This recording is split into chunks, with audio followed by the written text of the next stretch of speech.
అందరికీ నమస్తే అండి. సత్యవేడు ఎమ్మెల్యే కోనేటి ఆదిమూలం గారి కుమారుడు సుమన్ ఈరోజు ప్రెస్ మీట్ పెట్టారు. సో సత్యవేడు ఎమ్మెల్యే కోనేటి ఆదిమూలం గారి స్పెషల్ ఏమిటి అనేది నేను ప్రత్యేకంగా చెప్పక్కర్లా. ఆయన వీడియోలు సోషల్ మీడియాలో ఎంతగా వైరల్ అయ్యాయో, మహిళతో ఆయన ఏ విధంగా ప్రవర్తించాడో అందరికీ తెలుసు. అయితే అది జరిగి దాదాపుగా ఏడాదిన్నర అవుతోంది. కూటమి ప్రభుత్వం అధికారంలోకి వచ్చిన ఒక 5 నెలల తర్వాత ఆ ఘటన జరిగింది. ఆ వీడియోలు బయటకు వచ్చిన గంటలోనే తెలుగుదేశం పార్టీ అతన్ని పార్టీ నుంచి సస్పెండ్ చేసింది. సో అప్పటి నుంచి ఆ నియోజకవర్గంలో పెత్తనం అంతా కూడా మరొకరి చేతుల్లోకి వెళ్ళింది. సో నిజానికి ఇక్కడ పచ్చిగా చెప్పుకోవాలంటే ఆయనే కాదు, చాలామందికి అటువంటి బలహీనతలు ఉంటాయి, అటువంటి వ్యవహారాలు ఉంటాయి. కాకపోతే ఆయన వ్యవహారం వీడియోల రూపంలో బయటకు రావడంతో ఆయన ఎంత చండాలంగా వ్యవహరించాడు అనేది బయట మొత్తం అందరూ చూడడంతో పార్టీ ప్రెస్టీజియస్గా తీసుకొని ఇమీడియట్గా అతని మీద యాక్షన్ తీసుకుంది. ఆ తర్వాత పెత్తనం వేరే వాళ్ళ చేతుల్లో పెట్టింది. అక్కడ విపరీతమైన ఆ నియోజకవర్గంలో కరప్షన్ జరుగుతోంది, గ్రూపులు ఉన్నాయి. సో ఇదంతా కామన్ అయిపోయింది. అయితే ఈరోజు వాళ్ళ అబ్బాయి సుమన్ ప్రెస్ మీట్ పెట్టి ఒక ఆశ్చర్యకరమైన సంఘటన చెప్పాడు. 100 కోట్లు ఖర్చు పెట్టాడంట. అదంతా తిరిగి ఇవ్వాలంట పార్టీ వాళ్ళు, లోకేష్ గారు, చంద్రబాబు గారు తిరిగి ఇవ్వాలంట. వారం రోజులు, వచ్చే బుధవారం వరకు గడువిస్తున్నాడంట. 100 కోట్లు ఖర్చు పెట్టాము, మా ఆస్తులు అమ్మాము, మా ఇల్లు తాకట్టు పెట్టాము, అప్పులు చేసాము, భారీగా అప్పులు తీసుకొచ్చి ఖర్చు పెట్టాము, మేము ఖర్చు పెట్టిన డబ్బంతా మాకు ఇవ్వాలి, లేదా సస్పెన్షన్ ఎత్తివేయాలి. సో వేరే కులస్తులు తప్పు చేస్తే ఒక న్యాయము, మాకు ఒక న్యాయమా? సో అందరూ పార్టీలో చేస్తున్నారు కదా, వాళ్ళందరికీ ఒకలా చూస్తున్నారు, మమ్మల్ని ఒకలా చూస్తున్నారు, ఇది మేము సహించం. సో మేము అప్పులు తీసుకొచ్చి పెట్టాము, మా అప్పులు బోల్డ్ ఉన్నాయి అని చెప్తున్నాడు. ఇక్కడ నాకు అర్థం కాని విషయం ఏంటంటే ఆయనకు మైండ్ ఉండి మాట్లాడాడో మైండ్ లేకుండా మాట్లాడాడో తెలియదు. 100 కోట్లు ఖర్చు పెట్టారా? 100 కోట్లు ఖర్చు పెట్టి ఎమ్మెల్యే అయ్యారా? ఆయన్ని సస్పెండ్ చేయడం కాదు, పార్టీ అనర్హత వేటు వేసేయచ్చు, ఎమ్మెల్యే పదవి నుంచి అనర్హత వేటు వేసేయచ్చు. ఈ మాట ఎలక్షన్ కమిషన్ వింటే, ఈ మాట వ్యవస్థలు వింటే ఇమీడియట్గా అతని మీద అనర్హత వేటు వేసేయచ్చు.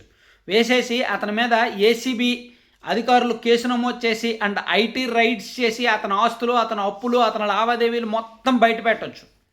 సో ఖచ్చితంగా అతను మైండ్ నుండి మాట్లాడాడో లేకుండా మాట్లాడాడో, ఏదో మేము ఖర్చు పెట్టాము, అప్పులు పాలయ్యాము, మమ్మల్ని ఆదుకోండి అనేంత వరకు పర్వాలేదు. కానీ 100 కోట్లు అంకె చెప్పాడు చూసారా, అక్కడితో ఆయన దొరికిపోయాడు అనమాట. సో ఇది సోషల్ మీడియాలో ప్రస్తుతం బాగా వైరల్ అవుతుంది. దీన్ని వైసీపీ వాళ్ళు వాడుకుంటున్నారు బాగా. ఏదో టీడీపీకి లంచం ఇచ్చాము, టీడీపీ వాళ్ళు మమ్మల్ని దోచేశారు. నిజంగా 100 కోట్ల స్థాయేనా? అసలు ఈ రాష్ట్రంలో 2024 ఎన్నికల్లో 100 కోట్ల ఎమ్మెల్యేలు ఒక 5-6 ఉన్నారు. 5-6.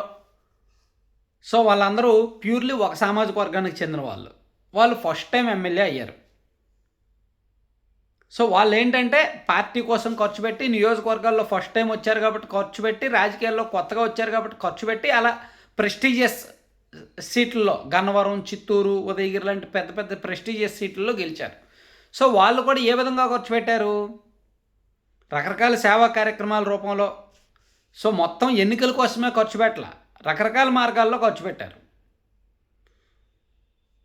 సో అది అంతా పక్కన పెడితే, ఈ సత్యవేడులో జరిగిన వ్యవహారం మాత్రం ఆయన 100 ఏ విధంగా ఖర్చు పెట్టాడు? ఎన్నికలకు ఖర్చు పెట్టామని చెప్తున్నాడు. ఆయన పార్టీలోకి వచ్చిందే ఎన్నికలకు నెల రోజుల ముందు, పార్టీలో మేబీ 2-3 నెలల ముందు పార్టీలో చేరింది. వచ్చాక ఆయనకి టికెట్ అనౌన్స్ చేశారు, గెలిచాడు. సో ఇప్పుడు మేము 100 కోట్లు ఖర్చు పెట్టాము, మాకు పెత్తనం లేదు, పవర్ లేదు. పవర్ లేనప్పుడు పదవి ఎందుకు? సో పదవి మేము రాజీనామా చేసేస్తాము, మా డబ్బులు మాకు ఇచ్చేయండి అంటాడు ఆయన. సో వేరే వాళ్ళు తప్పు చేస్తే ఒక న్యాయము, మేము తప్పు చేస్తే ఒక న్యాయమా? సో మా తప్పు అది ఇరికించారు, సో కాబట్టి ఇది తప్పు కాదు, ఇమీడియట్గా సస్పెన్షన్ ఎత్తివేయండి, లేదా మా డబ్బులు మాకు ఇచ్చేయండి. డబ్బులు ఇచ్చేస్తే వెంటనే రాజీనామా చేస్తాడు మా ఫాదర్ అని చెప్పి ఆయన ప్రెస్ మీట్ పెట్టాడు అనమాట. సో మొత్తానికి చాలా విడ్డూరంగా, చాలా వింతగా ఉంది ఆ వాదన కానీ, ఆ ప్రెస్ మీట్ కానీ, అదంతా కూడా.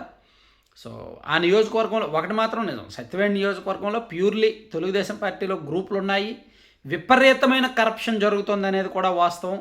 కరప్షన్ బీభత్సంగా జరుగుతుంది.